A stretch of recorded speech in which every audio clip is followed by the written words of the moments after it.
자, 오늘 말씀 여러분들과 함께 보려고 합니다. 오늘도 역시 제가 커다란 주제 속에서 회복이라는 주제를 가지고 여러분들과 계속 말씀을 드리고 있습니다.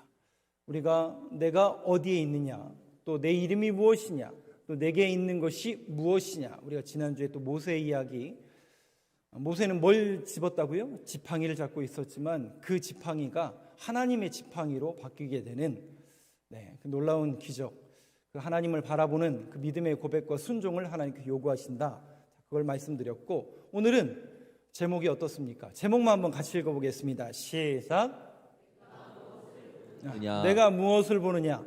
특별히 오늘도 저와 여러분들이 이 말씀을 함께 들으면서 예레미야에 대한 얘기를 할 건데, 예레미야가 봤던 것, 또 우리가 이 시대 속에서 신앙인으로서 어떤 영적인 눈이 열려져서 우리가 봐야 될 게, 진정으로 봐야 될 게 무엇인가에 대해서 한번 초점을 맞춰서 여러분들과 말씀을 좀 이어가 보도록 하겠습니다. 오늘 본문 말씀을 한번 잠시 띄워주시죠. 1장 11절 말씀.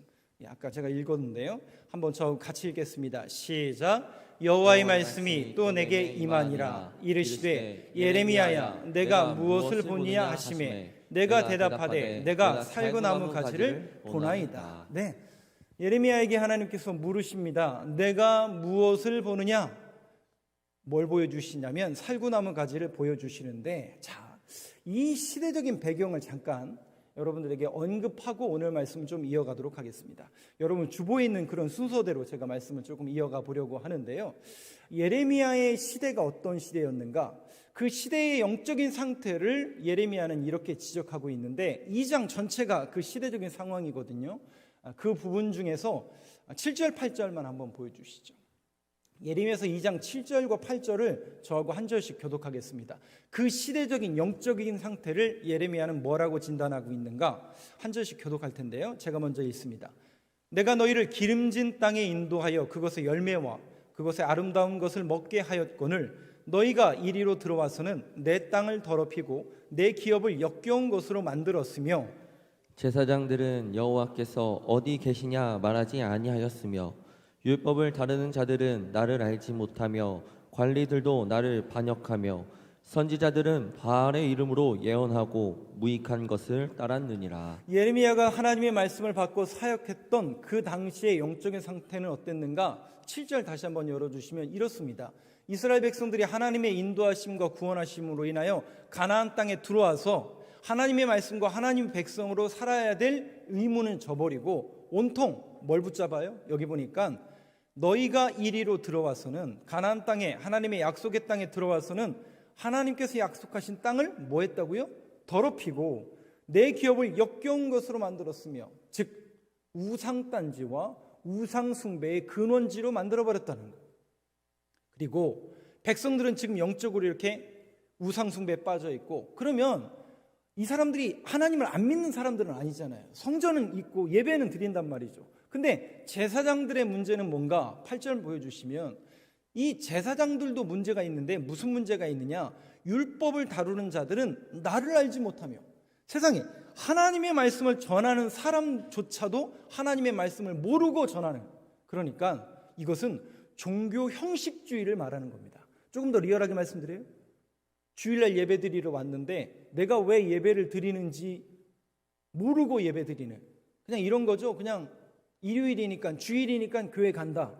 누구를 경배하고 누구를 예배하는 것조차도 모르는 그런 종교 형식주의에 빠진, 그리고 어떡합니까?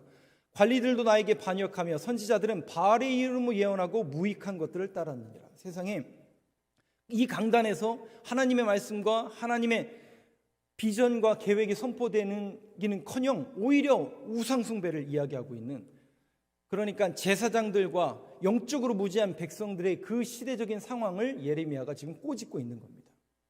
그 시대 속에서 예레미야가 이제 하나님의 말씀을 받아요. 그런데 문제는 이렇습니다. 약관의 나이, 그러니까 20살의 나이에 예레미야가 하나님의 말씀을 받게 되는데, 1장 전체를 보면 예레미야가 하나님의 말씀에 순종하던가요? 가라고 하니까 그냥 하나님께서 나에게 이렇게 가라 명하시는구나. 근데 여러분, 우리가 구약성경을 계속 읽고 믿음의 사람들을 이렇게 받고, 우리가 앞에 아담, 야곱, 모세, 그런 믿음의 선진들의 모습을 봤지만 이 사람들이 처음부터 하나님께서 가라 명하시고 하나님께서 비전을 보여주시면 바로바로 막 즉각 순종하던가요? 안 그러더라니까요. 예레미야도 거부합니다. 이유를 달아요. 한 2가지 정도 이유를 다는데 첫 번째 이유는 뭐냐면, 하나님, 저는 아나돗 출신입니다. 1절에 있는 말씀인데 자신의 출신의 배경을 이야기해요.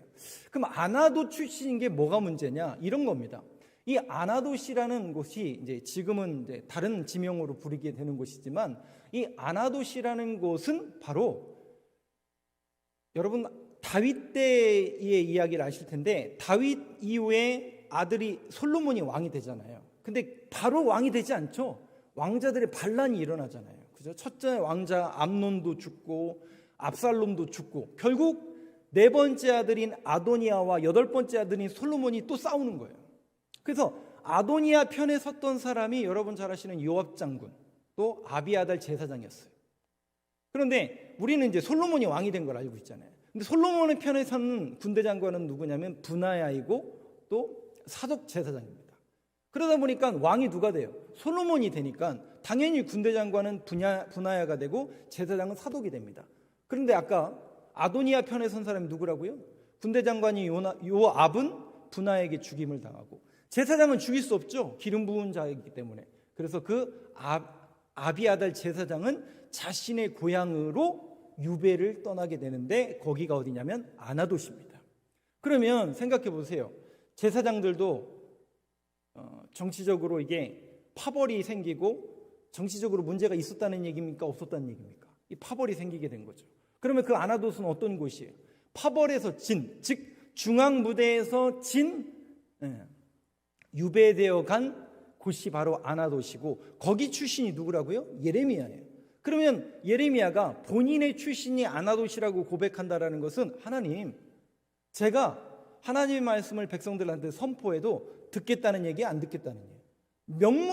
명분이 없고 설득력이 없습니다. 왜냐하면 제 출신이, 또 제가 있는 곳이 이미 유배지요. 저는 나약한 사람일 뿐입니다. 거기다가 이 예레미야가 20살의 약관의 나이에 하나님의 말씀을 받잖아요. 그리고 본인이 실질적으로 말이 조금 어눌했던 것 같아요. 그래서 이 예레미야 편에 하나님께서 누굴 붙여주시냐면, 그런 바룩이라는 사람들, 또 다른 사람들 막 붙여주셔서 성경을 쓰게 하고 하나님의 말씀을 쓰게 하고 복음을 전하는 일을 계속 시키잖아요. 그것으로 봐서 아마 예레미야 본인도 말이 조금 어눌했던 것 같아요.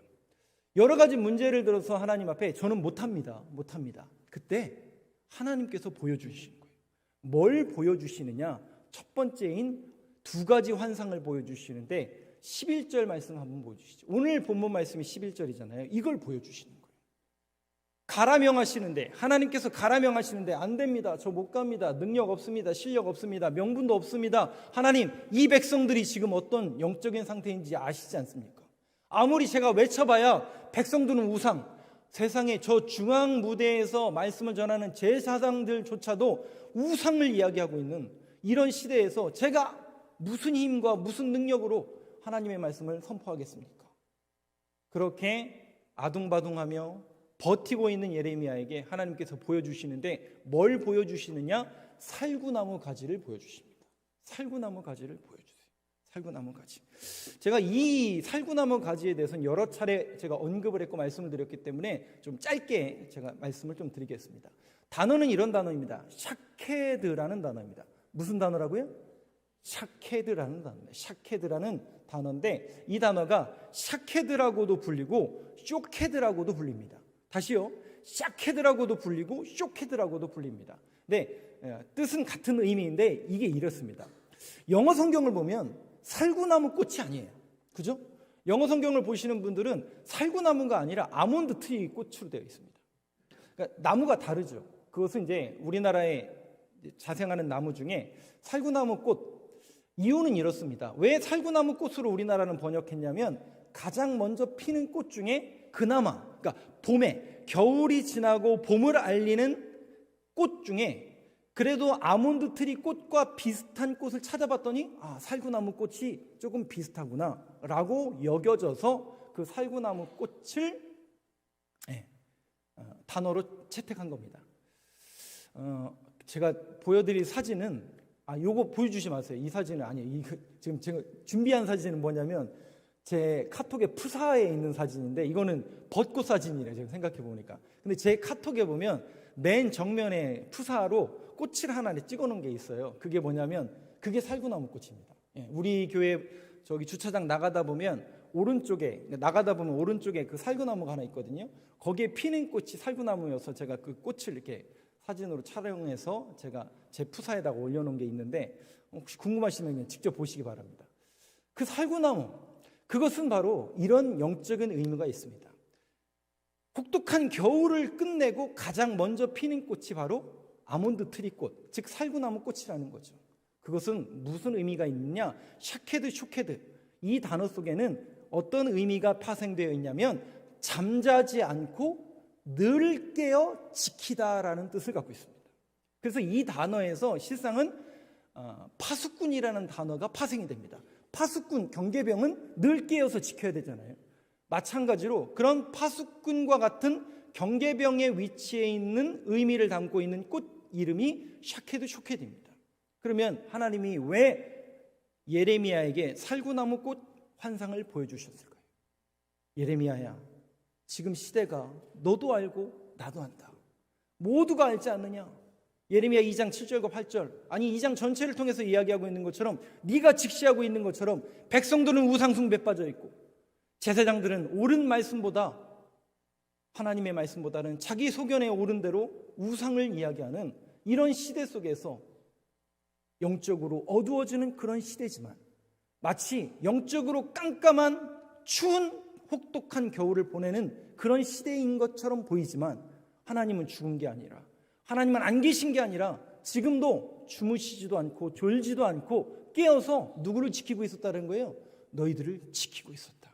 마치 모세에게 아니야, 430년 동안 나는 침묵한 것이 아니라 그들을 기억하고 하나님의 언약을 나는 신실하게 지키기 위해서 늘 너희들을 기억하고 듣고 계셨다 라고 말씀하고 있는 그런 의미와 일맥상통한 나는 늘 너희들을 지킨다라는 의미로서 살구나무 가지 꽃을 보여주신 겁니다.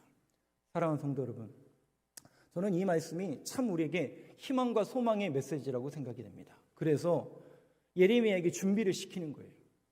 비단 앞으로 너희들에게 하나님께서 심판과 고난과 멸망을 주시겠지만 그럼에도 불구하고 너희들이 잊지 말고 늘 기억해야 될 것은 뭐냐면 미래와 희망을 주는 것이니라. 자, 그 말씀이 바로 예레미야서에 담겨져 있는데요. 29장 말씀 한번 보여주시죠.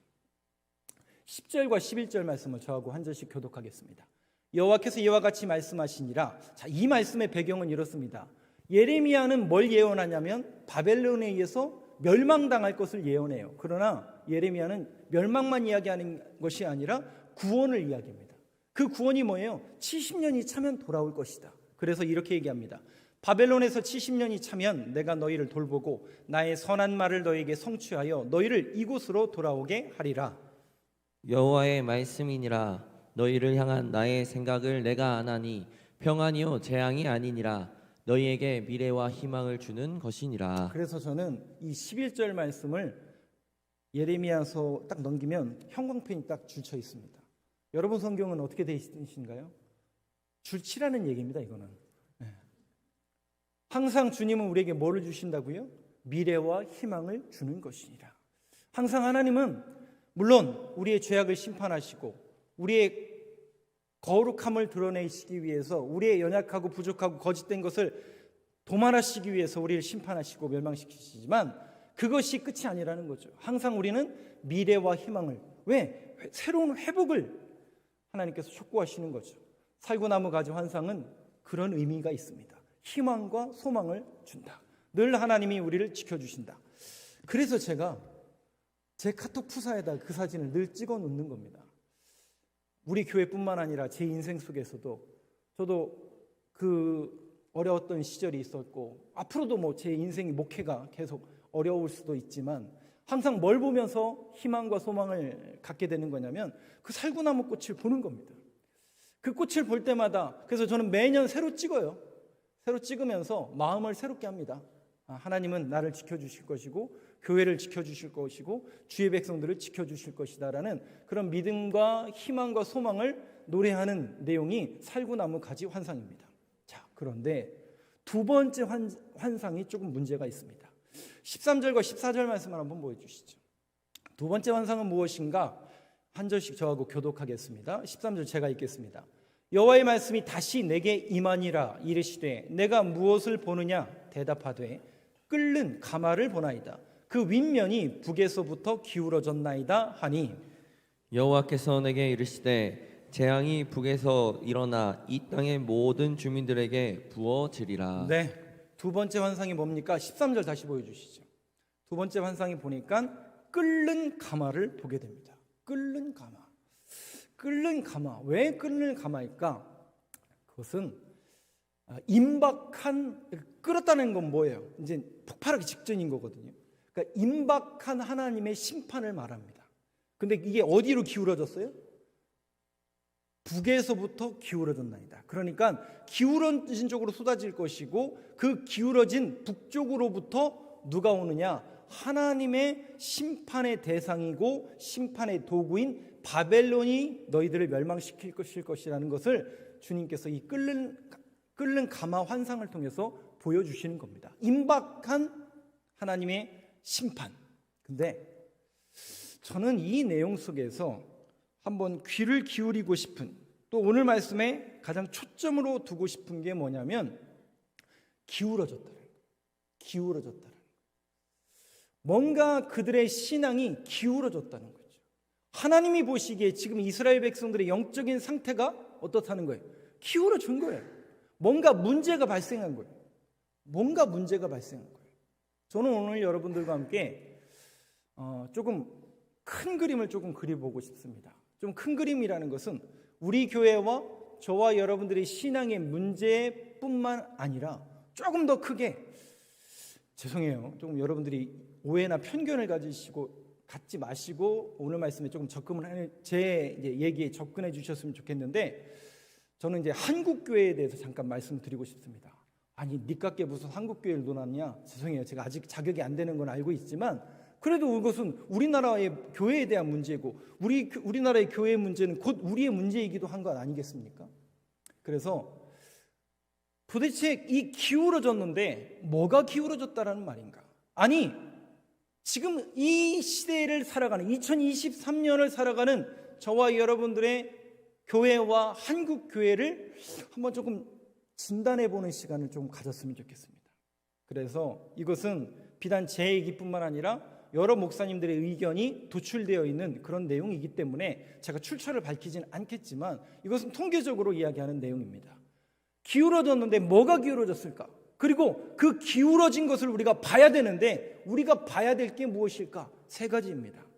부끄럽고 우리의 민낯이기 때문에, 또 우리의 연약한 부분이기 때문에, 우리가 감추고 싶은 그런 부분이기 때문에 드러내는 것은 조금 부끄럽고, 저도 이런 이야기하는 것 자체가 너무나 초라하고 부끄럽지만 안 할 수는 없어요. 왜냐하면 회복을 지향해야 되기 때문에 알아야 고칠 거 아니에요. 그죠?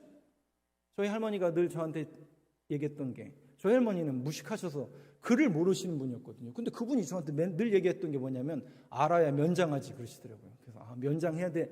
저는 항상 어렸을 때부터 면장을 하려면 알아야 되는구나. 알아야 하나님의 뜻을 알 거 아닙니까, 우리도?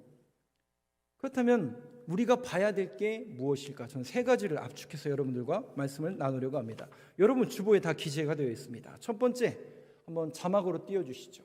우리가 한국교회와 이 시대 교회를 통해서 기울어진 것이 있다면 무엇이 기울어지고 있는가? 우리가 봐야 될 게 무엇일까? 첫 번째, 한번 자막으로 띄웠는데요.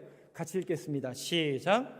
만몬의 우상을 보아야 합니다. 우리 주보에는 만물의 우상이라고 써 있는데요. 만몬의 우상입니다. 만몬이 무슨 뜻이냐면 재물의 신이에요. 재물의 신. 한국교회의 모습 속에 만몬의 우상이 우리 교회 안에, 한국교회 안에 없다라고 분명히 얘기할 수 있는 분들이 몇 분이나 계실까? 계속해서 한국교회의 문제에 대해서 국민일보는 계속 우리에게 문제를 지적합니다. 회복을 이야기하기 전에 우리의 문제를 지적해야 될 거 아니에요. 그럼 한국교회 문제는 첫 번째가 만몬의 우상이 교회 안에 들어와 있다는 거예요. 재물의 신이 교회 안에 들어와 있다는 거예요. 마치 예레미야 시대와 똑같이 우상 숭배가 교회 안에 들어왔는데 그 첫 번째가 만몬의 신이라는 거예요. 돈이 최고라는 거죠. 돈이 최고라는 거죠. 놀라운 하나님께서 부흥을 주셔서 한국교회에 정말 많은 분들이 교회 안으로 들어오셔서 많은 분들이 헌금하시고 많은 분들이 교회와 사역을 하시다 보니까 자연스럽게 교회가 부유해졌습니다. 어려운 교회도 있지 않습니까? 물론 그렇죠. 그러나 큰 교회들, 또 많이 모이는 교회들은 자연스럽게 자본주의 논리와 또 자본과 이 만몬의 신이 모든 것을 통제하는 그런 시대가 맞이했다고 해도 과언이 아닐 정도로 여러분들도 이 메시지에 동의가 되시는 분들이 많이 있을 겁니다. 저는 아직 모르겠는데요. 모르실 분도 있겠죠. 그러다 보니까 자연스럽게 목회직, 교회 건물 그런 것들이 매점매석이 지금도 일어나고 있고 돈에 의해서 모든 것들이 좌지우지되는, 저는 목사로서 그것을 여러분들에게 낱낱이 고발하면 시험 들을 분 너무 많기 때문에 제가 난이도를 지금 최소한으로 하고 있는 겁니다. 저는 또 우리 송 목사님이나 우리 교역자들은 이것을 체험하고 있어요. 이 돈 앞에 무너지는 목사님들, 전도사님들, 사역자들 픽픽 다 쓰러지고. 근데 교회 일을 해야 되는데 돈이 필요한 거 아닙니까? 맞죠? 맞는 이야기죠. 없애자, 문제가 있다, 이걸 얘기하는 게 아닙니다. 우선순위가 완전히 뒤바뀌어 버렸어요. 이거 없어서 못하지 않습니까? 이거 없어서 못하지 않습니까? 근데 여러분, 초대교회에는 뭐가 힘이었고 초대교회는 뭐가 능력이었죠? 여러분 잘 아시는 것처럼 그들이 성령을 받으니까요, 그들이 담대하게 나아가서 선포하기 시작합니다. 그 증거가 뭐예요? 그들이 가졌던 게 뭐예요? 은과 금은 내게 없거니와. 은과 금은 내게 없지만 내게 있는 것을 너에게 주노니. 뭘 준다는 거예요? 뭐 가진 게 있어야 주죠. 은과 금은 내게 없거니와 내게 있는 것을 너에게 주노니 나사렛 예수의 이름으로 일어나 걸으라. 그런데 초대교회는 그 나사렛 예수의 이름이 힘이고 능력이고 그들에게 권세였는데, 오늘 이 시대를 살아가는 교회의 모습 속에는 자꾸만 다른 것들이, 다른 이름이 더 높은 가치에 있어서 그것으로 좌지우지되는 그런 모습을 우리가 조금 부끄럽고, 목사로서 정말 여러분들한테 죄송한 마음이 있지만 우리가 이 부끄러운 민낯을 정확하게 직시해서 우리 교회 안에 이런 문제가 우선순위가 되어 있는 게 아닌가, 하나님의 일보다는, 하나님의 능력과 예수님의 이름보다는 다른 것이 더 위에 있는 게 아닌가, 이 문제에 여러분들이 한번 직시해 보시고 정말 다시 한번 초대교회에 가졌던 그 예수의 이름의 능력이 회복되는 우리 교회가 되길 간절히 소망합니다. 남의 교회는 그만 얘기하세요. 다른 교회 그만 얘기하세요. 한국교회 괜찮아요. 중요한 것은 그 문제를 직시하고, 그렇다면 우리 교회는 어떠냐는 것. 우리 교회는 만몬의 우상이 가장 우선순위에 있는 것이 아니라 나사렛 예수의 이름이 가장 위에, 하나님의 말씀이 가장 위에서 하나님의 일을 이뤄가고 그것이 능력이 되어서, 그것이 기초가 되어서 하나님의 일을 감당할 수 있는 저와 여러분들의 우리 교회가 되길 함께 기도해 주시길 간절히 소망합니다. 두 번째입니다. 한번 자막을 띄워주시죠. 한번 같이 읽겠습니다. 시작. 진리가 혼탁해지고 있음을 보아야 합니다. 2단 문제죠. 그런데 오늘 저는 2단 문제를 얘기하지 않겠습니다. 2단보다 더 큰 문제가 한국교회 안에 있기 때문에 그렇습니다. 2단 문제는 이 문제만 해결이 되면 자연스럽게 해결이 됩니다. 우리 안에 진리가 혼탁해지고 있어요. 교회 안에 진리가 혼탁해지고 있습니다. 그러니까 2단들이 득세하고 공격을 받으면 거기에 픽픽 다 쓰러지는 거죠. 우리 스스로도 진리가 뭔지 잘 몰라요. 그리고 어떤 것이 바른 신앙적인 가치관이고 바른 것인지에 대한 흔들림이 우리 안에 너무나 많다는 거죠. 우리 안에, 그렇다면 뭐가 문제인가? 바로 이거예요. 교회 안에도, 죄송합니다. 이 부분 여러분들이 조금 오해하지 마시고 들으시기 바랍니다. 너무 지나친 성공주의가 만연해 있습니다. 믿으면 된다. 예수만 믿으면 다 된다. 다 된다. 이길 것이다. 잘 돼야 된다. 성공해야 된다. 부자 돼야 된다. 네, 틀린 말 아닙니다. 저는 여러분들이 부자 되길 위해서 늘 기도하고 있습니다. 여러분 오해하지 마세요. 예. 저는 여러분들이 늘 부자 되길 바랍니다. 그래서 뭐 하잖아요. 그래서 뭐 할 건데. 내 자녀가 원하는 그 대학에 들어갔어요. 그래서요. 그 다음은요. 고침 받았어요. 그 다음은요. 그 다음이 문제 아니에요. 그 다음이 문제. 우리는 우선순위를 똑바로 해야 됩니다. 부자 되셔야 돼요. 성공하셔야 돼요. 그 자리에 오르셔야 돼요. 정말 여러분들이 그 자리에 다 갔으면 좋겠어요. 여러분 자녀들이 다 승승장구했으면 좋겠어요. 늘 승진하고 잘 되고 그랬으면 좋겠어요.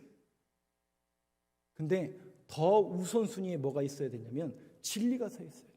하나님의 말씀이 서 있어야 돼요. 그 자리에서 하나님의 말씀을 선포하는 자로서 그 자리에서 선교사로서 서 있는지에 대해서 우리가 한번 곰곰이 살펴봐야 됩니다. 그러다 보니까 자연스럽게 교회가 그것을 논하다 보니까 그렇게 되지 못한 분들은 교회 안에서 자괴감을 느껴요. 무슨 자괴감을 느끼냐면 내가 기도하지 않아서 그런가? 내가 뭔가 조금 헌신하지 않아서 그런 거 아닌가?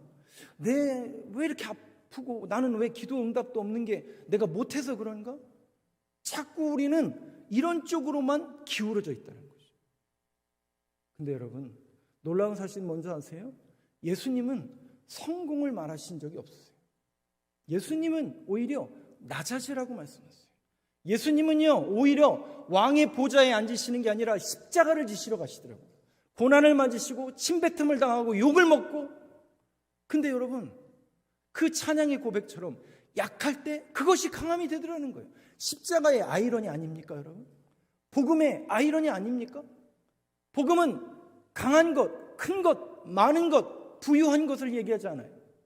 낮은 곳, 약한 곳, 부족한 것.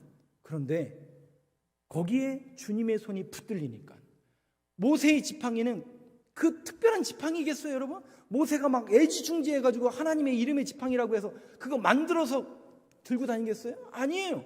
그냥 돌아다니는 초계와 같이 그냥 하나 주워서. 근데 그렇게 볼품없는 지팡이지만 볼품없는 우리의 인생이지만 거기에 하나님의 능력이 부어지면 그것이 진리고 그 하나님의 능력만 그 안에 들어가야 되는데 자꾸 우리는 거기다 뭔가를 첨가해요. 뭔가를 해야 되고 뭔가를 해야 되고. 여러분 이제 이 부분에 대해서 우리가 직시를 하셔야 돼요. 진리가 혼탁해지고 있음을 여러분들이 눈으로 보셔야 돼요. 그러려면 여러분들이 성경을 읽으셔야 돼요. 그리고 성경을 들으셔야 돼요. 그리고 성경을 아셔야 돼요. 그래서 이것이 지금 분별해야 되는 것인지 아닌지에 대해서 여러분들이 분명한 또 명확한 분별력을 여러분들이 가지셔야 됩니다. 그것이 명확해지고 그런 훈련이 교회 안에서 이루어지면 자연스럽게 밖에서 공격해오는 모든 세력들을 이겨낼 수 있는 내성이 우리 안에 생기는 거예요. 분별력이 생기는데 왜 거기 가겠어요? 진리가 아닌데 왜 거길 가겠어요? 내가 진리를 알고 하나님의 말씀을 분명히 하는데 왜 거기 가겠어요? 모르니까 안 가는 거죠. 여러분, 저는 여러분들에게 다시 한번 우리 교회가 회복해야 될 이 진리가 혼탁해지는 이 시대 속에서 우리 교회는 그러면 무엇을 회복해야 될 것인가? 여러분, 세상적인 진리는 뭡니까? 너 죽고 나 살자 아니에요? 근데 복음의 진리는 뭐냐면 내가 죽고 십자가로 살아가는 겁니다. 그 유기성 목사님의 그 평생의 표어처럼 나는 죽고 예수로 살아가죠. 내가 죽음으로 인하여 내 성격과 내 가치관이 죽고 오직 하나님의 가치관과 말씀만이 저와 여러분들의 가치관 위에 진리 위에 서서 이 시대를 분별해내고 이 시대 속에서 하나님의 교회를 만들어가는 하나님의 뜻을 이루어가는 그런 회복이 일어나는 우리 교회가 되기를 여러분들이 함께 기도해 주시고 또 우리 교회가 그런 곳을 방향 설정할 수 있도록 그런 믿음의 고백을 허락해 달라고 항상 우리 교회를 위해서 기도해 주시는 저와 여러분 되시길 간절히 소망합니다. 세 번째입니다. 한번 같이 읽겠습니다. 시작. 주님의 눈물을 보아야 합니다. 이게 무슨 얘기냐면요. 한 목사님 또 여러 목사님들의 공통된 의견 중에 하나가 한국 교회는 우리만의 리그가 되어버렸대요. 우리만의 리그가 되었대요. 그도 그럴 것이 저도 그건 이해하고 저도 알고 있습니다. 실질적으로 초신자들이나 새가족들이 늘기보다는 교회의 이동 아시죠? 이동만 많이 늘어나는 것을 알고 있을 겁니다. 특별히 우리 안에 우리끼리만 잘 먹고 잘 살고 우리끼리만 잘하면 된다라는 그 의식이 굉장히 팽배해져 있습니다. 그러니까 이런 거죠. 목사님, 우리가 남을 돕고 뭔가 교회 일과 하나님의 일을 하려면 뭐 있어야 돼요? 돈 있어야 될 거 아니에요, 그잖아요. 사람 좀 많이 와서 일단 사람 좀 여기 꽉 채우시고 그리고 헌금 많아지고 남으면 뭐 하자는 얘기예요? 그 짓 하면 얼마나 좋습니까? 보기도 좋고 모두가 합리적이고. 진짜 그래요? 맞는 얘기예요, 여러분? 맞는 얘기 아니에요? 맞는 얘기잖아요. 맞는 얘기잖아요. 틀린 얘기 아니잖아요. 근데 여러분, 죄송해요. 그렇게 우리는 신앙생활을 배워왔고 그렇게 해왔어요. 근데 죄송해요. 포기를 안 하더라고요. 많은 걸 가졌어요. 근데 오히려 더 우리는 어떻게 기도하는 줄 아세요? 하나님 더 주세요. 일단 주신 거 뺏지 마시고 그냥 이거는 유지하고 이 한국교회 이 숫자는 일단 유지하고 더 주세요. 더 주세요. 더 주세요. 그럼 언제 할 거예요? 그럼 언제 하나님의 일을 한다고? 언제? 그거예요, 여러분. 여러분들이 교회 안에서 신앙인으로서 정말 봐야 될 게 뭘까? 우리 교회를 향해서 하나님이 뭘 요구하시는지를 여러분들이 정확하게 직시하셔야 돼요. 저는 한국교회를 향한 하나님의 눈물을 여러분들이 보셔야 된다고 생각해요. 뭔가 하나님은 저 낮은 곳을 향해서 주의 사랑을, 그러니까 이런 거죠. 우리 교회를 여기 하나님 왜 세우셨을까요? 저와 여러분 신앙생활 하라고? 맞습니다. 그래서요. 신앙생활하는 것으로 우리가 끝이 나는 건가요? 아니죠. 뭔가 하나님의 뜻이 분명히 이 교회를 통해서 하나님이 하시고자 하는 하나님의 일이 있다고요. 그리고 여러분들 개인에게 하나님께서 여러분들에게 맡겨주신 하나님의 일이 있다고요. 근데 우리는 바쁘다는 핑계, 또 이것도 없어서 못한다라는 핑계, 이리저리 자꾸 핑계하고 타협하고. 근데 여러분 중요한 건 뭐냐면 보셔야 돼요. 근데 이게 그렇더라고요. 원리가 그렇더라고요. 본부는 할 수 있어요. 제가 몇 가지 예를 들게요. 저희 교회 장로님 아들 중에 지금은 이제 다른 데서 이제 이사 가셨죠. 중학교 2학년 때인가 3학년 때인가 시리아로 단기 선교를 갔다 온 친구가 있어요. 중학교 때. 근데 이 친구가 시리아를 갔다 왔어요. 시리아를. 어딜 갔다 왔다고요? 어디 있는 나라예요? 거기 어디 있냐면 이스라엘 위에 있는 나라예요. 터키와 이스라엘 중간에 있는 그 시리아가 거기예요. 레바논과 시리아가 붙어 있잖아요. 전쟁으로 인해서 피난민들만 지금 수십 년째 지금 전쟁으로 피폐해진 곳이죠. 거길 이 친구가 중학교 2학년 때 갔다 온 거예요. 갔다 왔는데 이 친구가 밤만 되면 잠 안 자고 혼자 우는 거예요. 그래서 장로님이 얘가 잠 안 자고 뭐 하나 봤더니 우는 소리만 계속 들리는 거예요. 그 왜 우나 나중에 물어본 거예요. 봤더니 본 사람은 안다니까요, 여러분. 본 사람은 기도하게 되어 있다니까요. 그 시리아에서 전쟁 고아들을 본 거예요. 눈으로 그 상처들을 본 거예요. 그러니까 고국에 돌아와서 그 아이들이 떠나지 않는 거예요. 그래서 제가 그 이야기를 들었을 때 이거구나. 봐야 되는구나. 그래서 제가 여러분들한테 하나의 권면의 말씀을 드리면 이렇습니다. 혹시 여러분들이 내가 신앙이 조금 다운되잖아요. 그러니까 다운될 수 있잖아요, 우리도. 또 시험 든 분도 혹시 있을 수 있고. 그러니까 이것은 이제 어느 쪽이냐면 그러니까 뭔가 소망이 이렇게 사라져서 삶에 의욕이 없는 분들 있잖아요. 가끔 나 이거 뭐 해야 되나 삶에 의욕도 안 생기고 그러면 제가 여러분들한테 권면의 말씀이라고 했잖아요. 이건 제 의견입니다. 꼭 가보셔야 될 때가 있는데 어디냐면 화장터를 가보세요. 화장터를 가셔서 딱 3시간만 그 입구에서 여러분들이 한번 거기서 그냥 한번 그날 3시간 딱 투자하셔서 화장터 앞에서 한번 서 계셔보세요. 3시간만 서 계시면요 은혜 받지 말라고 해도 은혜를 전부 받고 옵니다. 삶의 의욕이 생기실걸요. 한 가지 얘기 드려요. 저는 장례식을 뭐 한 달에 한 번은 꼭 가고 화장터 한 달에 한 번은 가는 목사 중에 하나니까. 거기에 가면요, 종종 관이 이제 계속 관이 오잖아요. 이만한 관이 하나 와요. 이만한 관. 뭘까요, 여러분? 이만한 관. 종종 와요, 종종. 이만한 관. 아이예요. 네, 아이예요. 그러면 그 이만한 관만 보면 거기에 있는 그 수많은 장례객들이 아무 말도 못해요. 막 자기 부모님 돌아가신 것 때문에 우시던 분들도 그 관 보자마자 목소리를 못 내요, 목소리를. 제가 그거를 보면 우리 성도님들이 삶에 의욕이 생길 텐데 라는 생각을 늘 해봤습니다. 이런 거죠. 본 사람은 할 수 있게 돼 있어요. 여러분들이 직시하시고 보셔야 돼요. 자꾸 우리 교회 문제, 한국교회 문제, 내 신앙의 문제가 뭔지를 말씀을 통해서 늘 보셔야 돼요. 아, 기호야 정신 차려. 제 이름이잖아요. 저도 늘 그렇게 하는 거예요. 똑같은 성도의 입장으로서 정신 차려. 이러면 안 되지. 네가 목사인데 네가 마땅히 봐야 될 게 무엇이고 네가 있어야 될 곳이 어딘가에 대한 분명한 자기 확신과 그 비전이 보여지면 일어나게 되어 있어요. 이러면 안 되지. 떨쳐버리게 되어 있어요. 그리고 삶에 의욕이 다시 생기게 되어 있어요. 그래서 여러분들이 자꾸 그런 부분에 대해서 또 하나님의 말씀과 그런 메시지에 여러분들이 자꾸 귀를 기울이셔야 됩니다. 특별히 1878년 그 런던이라는 영국 사회는 여러분 잘 아시는 것처럼 산업혁명으로 해가 지지 않는, 전 세계 유례에 지금 미국처럼 해가 지지 않는 나라를 맞이했어요. 그런데 여러분, 그 세계의 수도였던 런던에 빈민굴이 있었을까요? 없었을까요?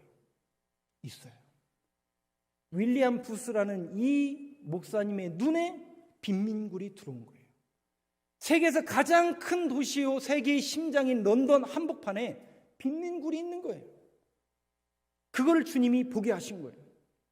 그분은 그거를 보자마자 이분이 원래 메소디스트 감리교인이었거든요.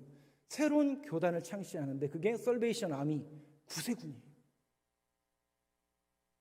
본분은 하게 돼 있어요. 저와 여러분들이 마땅히 봐야 될 게 무엇인가? 특별히 이 한국교회에서 우리가 봐야 될 게 무엇인가? 오늘 예레미야는 두 가지를 봤어요. 살구나무 가지와 끓는 기울어져 있는 가마를 봤습니다. 이 두 가지 환상을 통해서 예레미야는 하나님의 말씀을 전하러 담대하게 나아갔던 것처럼 저와 여러분이 오늘 이 말씀에 귀를 기울이면서 내가 봐야 될 게 무엇인가? 이 시대 속에서 내 신앙과 내 상황과 교회와 한국교회의 상황을 직시하시면서 그걸로 멈추시면 안 돼요. 거기에 포기하시면 안 돼요. 살구나무 가지. 하나님은 우리를 지키시고 하나님은 다시 그들에게 미래와 희망을 주는 것이니라 라고 약속하신 그 말씀을 붙들고 아니야. 과거는 옛날에는 지금은 내 신앙이 이 정도밖에 안 되지만 앞으로는 미래와 희망을 보시면서 여러분들이 다시 한번 떨쳐 일어날 수 있는, 그래서 우리 교회가 저와 여러분들로 인해서 회복의 역사가 일어나는, 그래서 하나님의 일을 감당하는 교회로 거듭나는 우리 교회가 되길 간절히 소망합니다. 기도하겠습니다.